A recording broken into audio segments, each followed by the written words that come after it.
This will be the first of a series of videos for my new MDF wood routed track.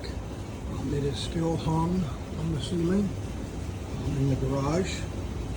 It is still 8 foot wide. It's about 17 foot from end to end. This time it is wood routed, no more Scalextric. The Scalextric track is inserted. That's one of the lane changers for the pit entry there. The wood on top of them is to raise the track, because I've routed, the wood part is routed to 8 millimeters deep, and of course the Scalextric track is only 6. There's the end of the piece. It's about 2 millimeters worth of veneer. It's called wood veneer. The veneer is about 2 millimeters thick to begin with, but when you get it glued on and pressed down, it goes down to about 1.5 millimeters. So there's actually 3 sheets on top of a Scalextric track. Get that to focus a little bit. Anyway, it raises the height of the track, so you get an 8 foot deep guide, or an 8 millimeter deep guide, same as the wood routed big guide is 8. It's a little bit more than 8 on the wood, because on the wood you have the opportunity to go a little bit deeper. The inserted Scalextric lane changers pretty much right on 8, which I've measured the depth of some wood guides, and they're 8. So you add the braid, and 8 millimeter deep on the electric part should be fine. I've done 1 of the double lane changers. I've got 3 more to go. I've done both of the pits. The main pit entry is this one. Comes off the back, go into the pit lane, and there's a second one here.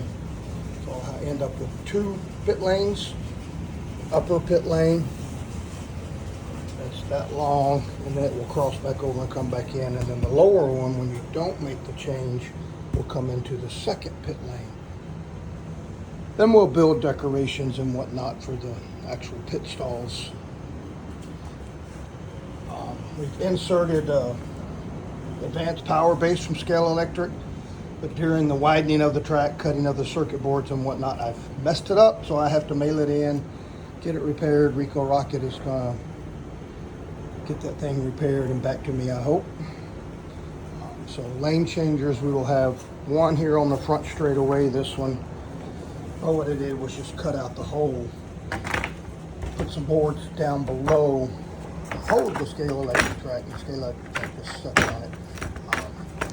Put some machine screws just to make sure that that track stays aligned, so the guides will always be, slots will always be lined up perfectly, being held with those screws and held down under the track. 1 there, another one coming up the middle, and then the very back side of the track, the whole thing has been squeezed down. So normally the width of the lanes is about 94 millimeters, but in the back, so we'll come around, come back up.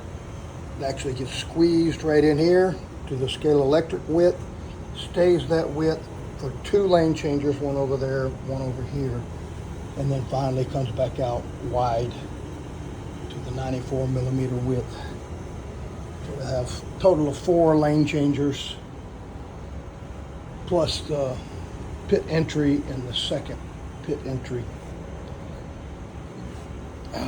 Got a couple of cars set up on the front straight, 32nd cars and 124 scale.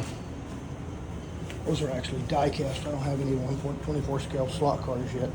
Those are die cast we bought at a race. So that's very close racing, 124 scale, 132nd. Of course, you get big difference, big gap in between until you come up to the Scalextric lane changer pieces, and that's normal.